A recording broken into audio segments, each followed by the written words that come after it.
President Biden's campaign is now considering, well, how do you handle the verdict in a former president's trial?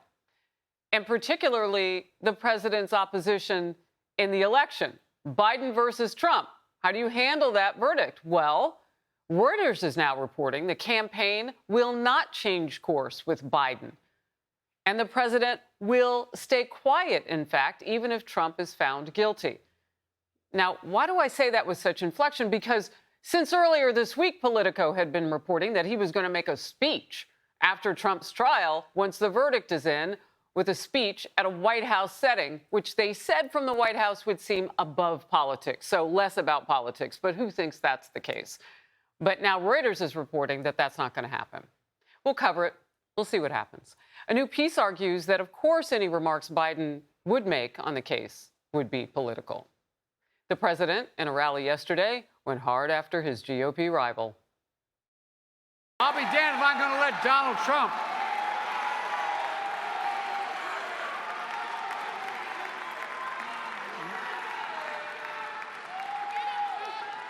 I'm not going to let Donald Trump turn America into a place that doesn't believe in honesty, decency, and treating people with respect. And I'll be damned if I'm going to let Donald Trump turn America into a place filled with anger and resentment and hate. But he looks so angry. Tough talk aside, Democrats are reportedly overwhelmed with anxiety.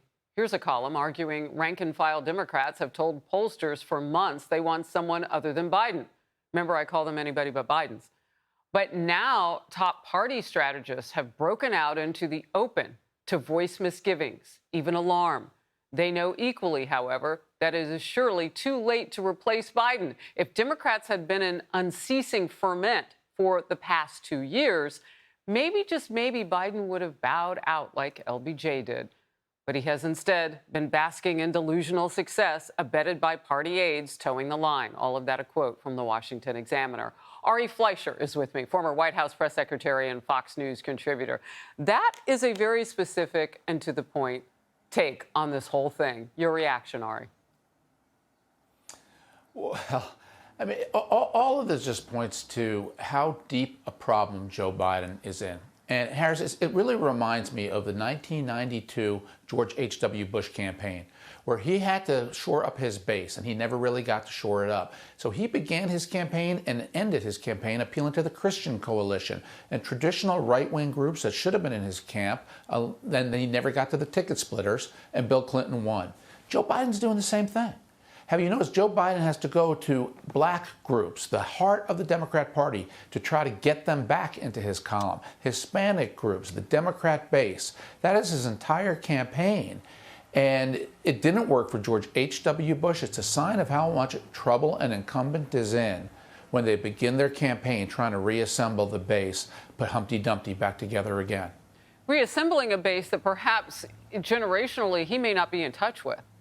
I mean, the base, yes, is part people of color, but the other part of the base are all those young people that they have lost. So, you know, if he's not talking to their needs and what they're going through right now, and also just culturally where they are. I mean, they hold signs, some of them, that say Genocide Joe over the war in Israel against Gaza. I mean, excuse me, against the Hamas terrorists. So it's a tough spot for him. President Biden lashed out, in fact, Ari, at a reporter who asked this. President Biden, will you be serving your full 4-year term or handing over power to Vice President Harris?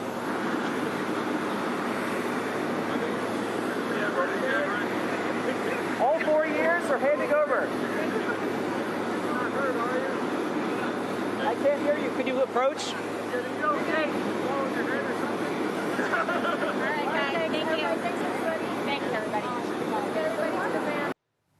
Was that a joke?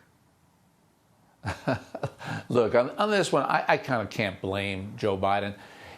When a reporter asks you a question like that, what are you supposed to say? And so he just tries to dismiss it all. It's a question it's a legitimate question, but to any president who's asked a question like that, you always want to just smack a reporter who asks something like that. I don't know about that, Ari. I don't know about that. Ahead. I mean, if you really want to support your own ticket and you believe in the person who, by the way, has lower polling than he does, so I could see why he wouldn't believe in her. But say you do, and you would hope a president who he picked, a vice president, he would, then wouldn't you shore that person up in that moment and say to that reporter, heck yeah, she's with me. I'm with her. We're doing this together. 4 more years, blah, blah, blah, blah, blah. My gosh, it's like a Post-it note. It writes itself. Well, the point about Harris, look, if he answers the question, then he sparks a whole new wave of stories about, well, Harris is in. Biden reaffirms support for Harris. Or he says he commits to 4 years. It's just a storyline that you just want to kill. You don't want it to go anywhere. That's why, politically speaking, the right thing for Biden in this case to do was to have dismissed it, and therefore there really isn't a story since he didn't say anything and create more news. See, now that's your press secretary. I mean, that's all that experience coming forth, because who knows if he would last 4 years, and you're just keeping him away from the curb. You're great at that. A new report says several top black Democrats are now alarmed, reportedly behind the scenes, over Biden's shrinking among that voting bloc. One CNN reporter says it's more than just a minor problem. It's a huge alarm. It's spiraling. It's ambulance. It's police sirens. It's any alarm you can think of. That should be what's going off on the Democrat side. These numbers, to be honest, could be deadly to Joe Biden's campaign. President Biden, along with his vice president, spoke at a majority black boarding school yesterday trying to claw back support. And Biden attacked former President Trump again and again and again. The threat that Trump poses is greater in his second term than his first. What do you think would have happened if black Americans had stormed the Capitol? It's the same guy who wanted to tear gas you as you peacefully protested George Floyd's murder. He's that guy who won't say Black Lives Matter and invokes neo-Nazi Third Reich terms. Donald Trump is pandering and peddling lies and stereotypes for your vote so he can win for himself, not for you. There's nothing positive for the nation in that. It's just how much he hates his opponent. Well, it's worse than that, Harris. This is an echo of what he said when his opponent was Mitt Romney and he was running as Barack Obama's vice president. And Biden said, Republicans want to put you all back in chains to an African-American group. I remember. This is the card Joe Biden plays every time. It's vile. It is part of what divides America. When he talks about stereotypes, he's the one engaging in the stereotypes against Donald Trump. And the black vote in 2024 is going to be one of the most fascinating stories out there. In 2008, when John McCain ran against Barack Obama, he got 4% of the black vote. When Mitt Romney ran, he got 6% of the black vote. Donald Trump got 12% of the black vote, according to the exit polls in 2024. He tripled McCain. He doubled Mitt Romney. This is why Joe Biden fears him so much. And I think those numbers are going to go even higher in the 24 election. The Democratic erosion among blacks and Hispanics is significant and real. And Donald Trump is taking advantage of it and running with ideas and running with financial, economic ideas to win more support. Well, and talking about those ideas in places like Harlem and South Bronx, which has the highest level of poverty in the nation. Unbelievable. Now, he is rather captive in New York right now, but what an opportunity that he has to reach out to those communities who feel like they're not being heard right now. I don't see, you have to take a positive message. And we're not a block, all people of color. We're voters who can vote independently. You and I have talked about that, Ari. I don't know. It's a really stale way that Democrats look at it. Great to have you. You're going to come back with me because we're together for the whole hour. So thank you.